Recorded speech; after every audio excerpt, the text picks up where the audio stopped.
ये रिश्ता क्या कहलाता है सीरियल की अपडेट जानने से पहले आप हमारे चैनल को सब्सक्राइब कर लें, वीडियो को लाइक शेयर कमेंट करें एंड हाइप का बटन जरूर दबा दें। तो चलिए फटाफट से स्टार्टिंग करते हैं। आज के एपिसोड की शुरुआत में हम देखते हैं दिशा कहती है, आज लगता है जैसे कोई तूफान आने वाला हो। मैं निकलती हूँ ताकि घर पर टाइम से पहुँच सकूँ। वो कहती है, अगर रास्ते में मुझे भाभी दिखी तो मैं उसे भी साथ ले जाऊंगी। आर्यन कहता है, मैं दिशा को ड्रॉप करके आता हूँ। लोग वहाँ से चले जाते हैं। तभी माधव कहता है, हमें अबीरा को ढूंढने जाना चाहिए। विद्या कहती है, अबीरा खोई नहीं है। अगर हमें चिंता करनी चाहिए तो अरमान और मायरा की करनी चाहिए। फसा कहता है, मतलब अरमान और मायरा को क्या हुआ है? हाँ है वो लोग। आगे हम मायरा को देखते हैं। वो गाड़ी में जा रही होती है और रो रही होती है। कहती है कि मुझे पापा से फाइट करना बिल्कुल भी अच्छा नहीं लगता और आज हम दोनों की बहुत बड़ी फाइट हुई है। अब आप ही बताओ मैं क्या करूँ, प्लीज हेल्प मी। वहाँ पर अरमान भी मायरा के बारे में ही सोच रहा होता है। वे अरमान के पास अभीरा आ जाती है। वो कहती है, अरमान तुम तो मायरा को ढूंढने के लिए निकले थे, यहाँ कैसे, क्या हुआ है? अरमान कहता है, वही हुआ है जो किसी बाप के साथ नहीं होना चाहिए। मेरी बेटी मुझसे दूर हो रही है। अभीरा कहती है, तुम्हारा कहने का क्या मतलब है? मैं मायरा मिली नहीं क्या? अरमान कहता है, मुझे दिखी मगर मिली नहीं। अभीरा कहती है, वो सेफ तो है ना? अरमान सिर हिलाता है और हाँ कहता है।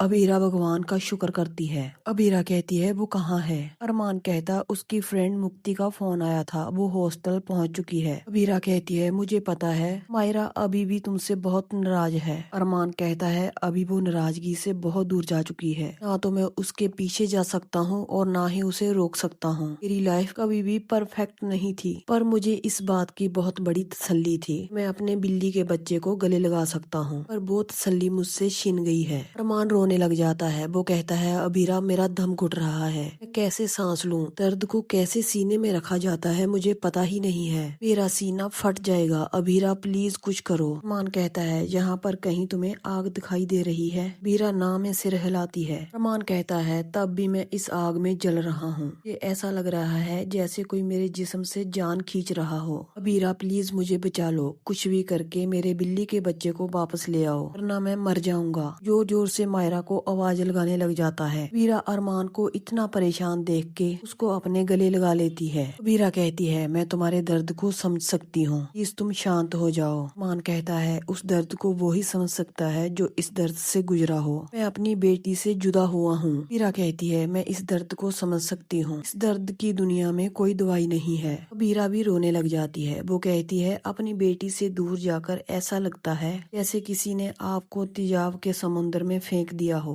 और आप कुछ नहीं कर सकते, आपको उसमें जलना भी पड़ेगा और तैरना भी पड़ेगा। ये अरमान गुजरे हुए वक्त को याद करता है। आगे हम विद्या को देखते हैं। वो कहती है, हे भगवान, ये तूफान किसी अनहोनी का अंदेशा तो नहीं? भी वहाँ पर तानिया और आर्यन आते हैं। तानिया कहती है, ये तूफान तो यूं ही बदनाम है मामी सा, जरूरी नहीं है तूफान आए और बुरी खबर ही लेकर आए। अभी अभी फोन आया है कि मायरा अपने हॉस्टल में सेफली पहुंच गई है। आर्यन कहता है, मायरा तो पहुंच गई मगर भैया भाभी अभी तक नहीं पहुंचे। भगवान करे इस तूफान में कुछ और डिस्ट्रॉय हो ना और उनका गुस्सा ईगो डिस्ट्रॉय हो जाए और उनका प्यार एक दूसरे के सामने खुलकर आ जाए। सुनकर विद्या उनकी तरफ गुस्से से देखती है। वो दोनों वहाँ से चले जाते हैं लेकिन उनके हाथ से चुनरी गिर जाती है जिसपे अरमान का नाम लिखा होता है। विद्या को पुरानी याद आने लग जाती है और विद्या बेहद घबरा जाती है। आगे हम फिर से अरमान और अवीरा को देखते हैं। अरमान को परेशान देखते हुए अवीरा पूछती है कि क्या हुआ? अरमान कहता है, मुझे तो एहसास हुआ कि मैं अभी अभी इस तेजाब के समुद्र में उतरा हूँ। तुम तो 8 साल से इसमें जल रही हो, तुमने मायरा के बिना कैसे मैनेज किया? वीरा कहती है, मैं कहाँ मैनेज कर पाई, 8 सालों से मैं रोज तिल तिल मर रही हूँ। वीरा कहती है, काश उस आग में मैं भी जलकर मर गई होती, मौत मेरे लिए इतनी पेनफुल नहीं होती जितनी मायरा के बिना मेरी जिंदगी है। आज भी मैं सोचती हूँ, काश उस रात मैंने कुछ और किया होता। वो आग तो उस रात बुझ गई थी मगर जहाँ पर लगी हुई आग नॉन स्टॉप चल रही है और अपने साथ साथ मुझे भी जला रही है। वीरा कहती है, मुझे और नहीं जलना, ये जलन मैं नहीं हैंडल कर सकती। अवीरा का दुख दर्द सारा बाहर आ जाता है। वो फूट फूट कर रोने लग जाती है। अरमान अवीरा को गले लगा लेता है और एक दूसरे का दर्द कम करने की कोशिश करते हैं। वो दोनों एक दूसरे के नजदीक आ जाते हैं। उसके बाद अवीरा वहाँ से चले जाती है और घर वापस लौट आती है। फिर हम देखते हैं विद्या उसका बैग उसके मुंह मुंह पर फेंक देती है और कहती है निकल जा यहाँ से। विद्या कहती है मासा की तबीयत ठीक नहीं थी, इसीलिए माधव जी तुम्हें घर लेकर आए थे, लेकिन अब मासा बिल्कुल ठीक हो चुकी हैं। बीरा तेरे जहाँ रहने से अरमान और मायरा के रिश्ते में दरार आ रही है। तुमसे अपने रिश्ते तो जोड़े नहीं गए, अब तू उनका रिश्ता भी तोड़वाएगी। निकल जा जहाँ से, मैंने कहा तुम्हें दफा हो जा। ये देखकर सब लोग बहुत दुखी होते हैं। बीरा दादी के पास जाती है। विद्या कहती है जे नाटक मत कर। बीरा कहती है मैं दादी सा का आशीर्वाद लेने आई हूँ, इसीलिए प्लीज बीच में मत बोलिए। बीरा दादी का आशीर्वाद ले रही होती है। विद्या उसकी तरफ जाती है, तभी माधव जी उसे रोक लेते हैं। आशीर्वाद लेने के बाद अबीरा अपना बैग उठाती है और बाहर जाने लगती है। तभी बाहर से अरमान भी आ जाता है। वो अबीरा को बाहर जाते हुए देखकर परेशान होता है, मगर कुछ नहीं बोलता। अगर अबीरा बाहर को जा रही होती है, बाहर कदम रखने ही वाली होती है, तभी दादी सा नीचे गिर जाती हैं। अब लोग चिल्लाने लग जाते हैं। अबीरा बैग नीचे फेंककर दादी सा की ओर भागती है। मान भी कहता है दादी सा आपको चोट तो नहीं लगी। वहीं पर अबीरा आर्यन को कहती है डॉक्टर को फोन लगाओ। आर्यन डॉक्टर को फोन करता है। अभी हम देखते हैं डॉक्टर आ जाते हैं। दादी सा बड़बड़ा रही होती है, हमें छोड़कर मत जाओ बेटा। ये कहकर दादी सा फिर से बेहोश हो जाते हैं। सब लोग रोने लग जाते हैं। डॉक्टर कहते हैं देखिए दिल के मरीज के सबसे बड़ा दुश्मन होता है स्ट्रेस।